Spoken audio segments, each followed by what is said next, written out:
और कईयों को पता था कि हम एक शायद एक सीट नहीं लड़ा पाएंगे, लेकिन इस लड़ाई में हम साथ रहेंगे। और मैंने बहुत से एनडीए के साथी तमिलनाडु में ऐसे हैं कि जिनका कोई उम्मीदवार नहीं था, लेकिन इस झंडे को ऊंचा रखने के लिए वो जी जान से जुटे थे। और इसलिए आज तमिलनाडु में भले हम सीट नहीं जीत पाए, लेकिन जिस तेजी से एनडीए का वोट शेयर बढ़ा है, वो साफ साफ संदेश दे रहा है कल में क्या लिखा हुआ है।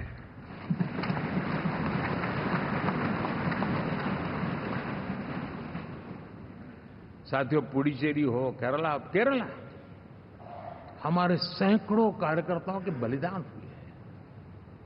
यूडीएफ हो या एलडीएफ हो, शायद हिंदुस्तान के राजनीतिक जीवन में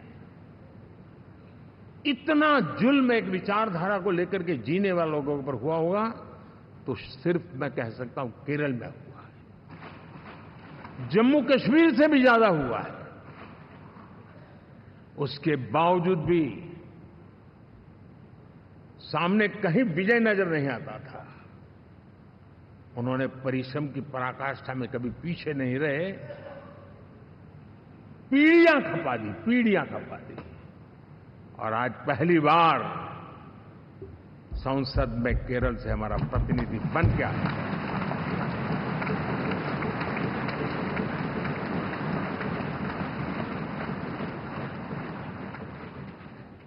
साथियों, अरुणाचल में हमने लगातार हमारी सरकार बनती रही है और भारी समर्थन से बनती है।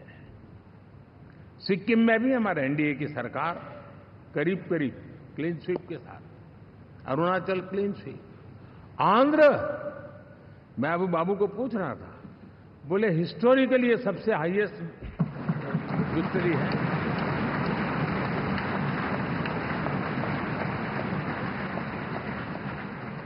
और ये जो यहां दिखता है ना, पवन, ये पवन नहीं, ये आंधी है।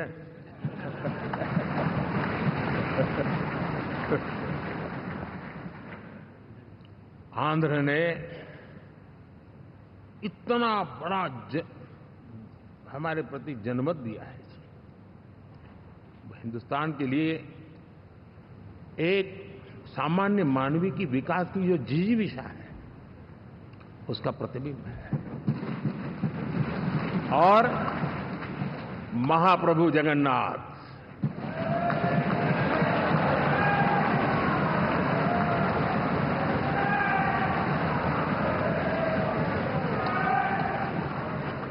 और मैंने अनुभव किया हमेशा। मैं हमेशा मानता हूं ईश्वर के अनेक रूप होते हैं, लेकिन जब मैं भगवान महाप्रभु जगन्नाथ जी को याद करता हूं तो मैं हमेशा मानता हूं ये गरीबों के देवता है।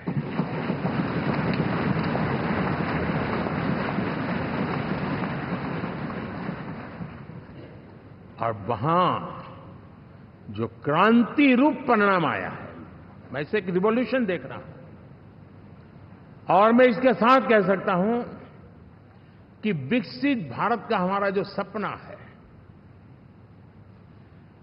आने वाले 25 वर्ष, पहले मैंने 10 साल कहा था, यहां मैं 25 साल कह रहा हूं, आने वाले 25 साल महाप्रभु जगन्नाथ जी की कृपा से उड़ीसा देश की विकास यात्रा के ग्रोथ इंजन पैकी एक होगा।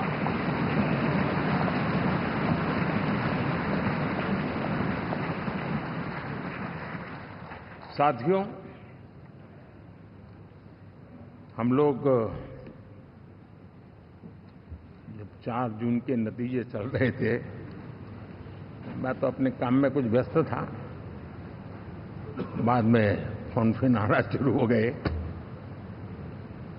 तो मैंने किसी को पूछा, यार ये तो ठीक है आंकड़े वांकड़े, तो मुझे ये बताओ कि ईवीएम जिंदा है कि मर गया?